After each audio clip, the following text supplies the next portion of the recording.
महाराष्ट्र शासनाकडून 2 ऑगस्ट ते 15 ऑगस्ट या कालावधीमध्ये हर घर तिरंगा हे अभियान राबवण्यात येणार आहे आणि या अभियानाच्या अनुषंगाने विविध कार्यक्रमाची आखणी जिल्हा प्रशासनाने केलेली आहे।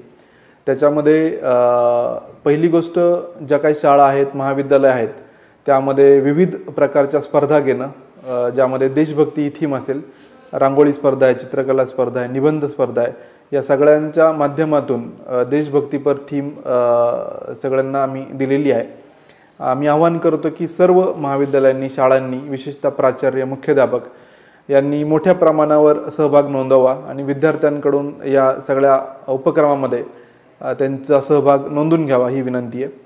दुसरी महत्त्वाची थीम की स्वच्छता ही थीम आहे आणि त्या अंतर्गत आपण आपल्या जिल्ह्यामध्ये वेगळे जे पब्लिक प्लेसेस आहे इथं स्वच्छतेची मोहीम चालू केली आहे।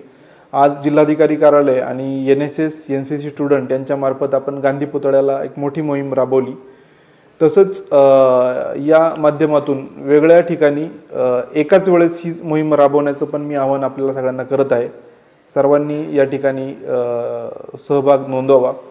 त्यामध्ये विशेषतः कचरा गोळा करणे किंवा ज्या ठिकाणी सार्वजनिक ठिकाणी कचरा झालेला आहे इथं आपण पब्लिक पार्टिसिपेशनमधून कचरा गोळा करणं हा एक भाग तर आहेच, परंतु एक सामाजिक जबाबदारी म्हणून कचरा न टाकणे किंवा कुठल्याही प्रकारे आपल्याकडून सार्वजनिक ठिकाणी अस्वच्छता होईल याची जबाबदारी आणि भान सगळ्यांनी बाळगावं, हा पण या मोहिमेचा उद्देश आहे।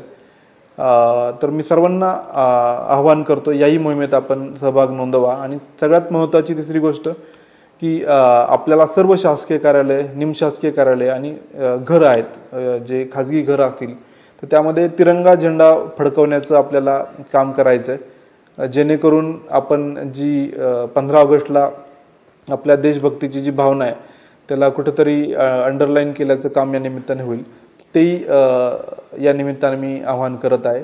तर हे अभियान सर्व नांदेडकरांनी यशस्वी करावं अशी सर्वांना विनंती। धन्यवाद।